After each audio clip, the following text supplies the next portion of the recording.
Bonjour et bienvenue. Aujourd'hui, on se plonge dans un support vraiment clé pour le BTS diététique. Il s'agit du premier tome de Physiologie, écrit par Audrey Mulot et publié chez Adonis Éducation. C'est fait exprès pour l'épreuve E1, base scientifique de la diététique.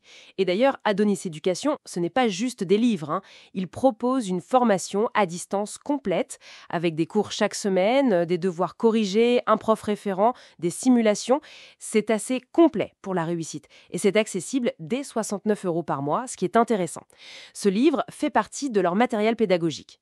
Notre but aujourd'hui, c'est de survoler un peu les grands concepts de ce tome pour donner une idée, quoi. Allez, c'est parti. On commence par le début logique, la cellule. Oui, l'unité fondamentale du vivant. Le livre nous rafraîchit bien la mémoire là-dessus. Sa structure, la membrane autour, le cytoplasme à l'intérieur avec tous les petits organites, comme le réticulum endoplasmique pour les protéines, les lipides, les mitochondries pour l'énergie, bien sûr, et le noyau, le coffre-fort de l'ADN. Tout à fait. Et la membrane plasmique, c'est plus qu'une simple enveloppe, hein. C'est fascinant. On parle de mosaïque fluide. Faut imaginer des lipides, des protéines qui flottent, qui bougent. Ça régule très finement ce qui entre et sort. Parfois, ça passe tout seul, la diffusion simple. D'autres fois, il faut de l'aider, des transporteurs. C'est la diffusion facilitée. Et parfois, la cellule doit carrément dépenser de l'énergie. C'est le transport actif, avec les fameuses pompes, comme la pompe sodium-potassium ATPS. Essentiel. Ah oui, cette pompe est partout, hein. Exactement, c'est un peu le videur ultra sélectif à l'entrée. Et c'est clé pour l'absorption des nutriments, par exemple. La membrane sert aussi à la communication, à l'identité de la cellule, avec le glycocalyx. Et il y a même des adaptations, comme les microvillosités dans l'intestin, c'est ça? Trop chaud. Pour augmenter la surface. Précisément, pour maximiser l'absorption. C'est très bien expliqué. Et comment on a découvert tout ça au juste? Le livre en parle? Oui, il aborde les méthodes d'étude. La microscopie, bien sûr. L'optique, pour commencer. Et puis l'électronique, à transmission ou à balayage, pour voir les détails incroyablement fins. Et les techniques comme la centrifugation aussi, pour séparer les différents composants de la cellule et les étudier un par un. D'accord, je vois. Donc on part de la cellule. Et après, comment ça s'organise? On passe au niveau supérieur, les tissus. C'est l'assemblage des cellules. Le livre en décrit 4 grands types, mais il se concentre pas mal sur 2 importants ici.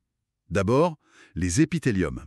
Ce sont les tissus de revêtement, comme notre peau ou la paroi interne du tube digestif. Super important pour l'absorption. Ils forment aussi les glandes, exocrines ou endocrines.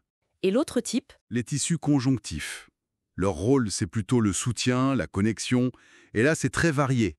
Ça va du tissu lâche, un peu partout, au tissu dense des tendons, en passant par le tissu adipeux, crucial en diététique. Celui-là, c'est notre stockage d'énergie.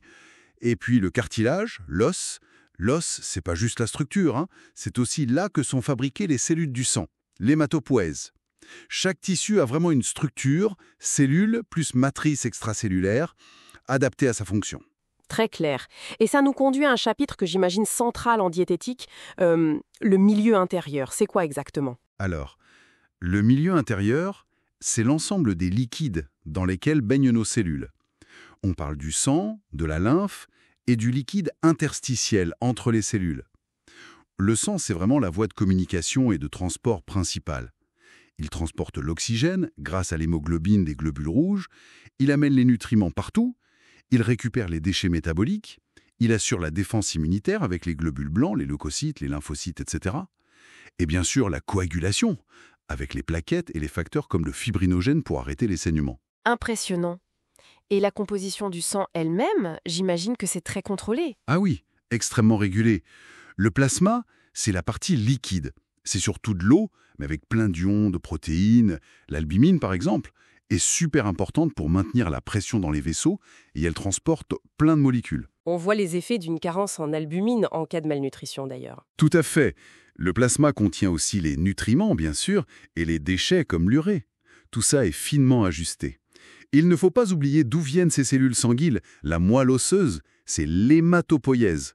Une production continue, régulée par des hormones comme l'EPO pour les globules rouges. Et l'hémostase, ce mécanisme complexe qui stoppe les hémorragies, c'est vital aussi. Bon, on a fait un tour d'horizon rapide, mais on sent bien la richesse du sujet.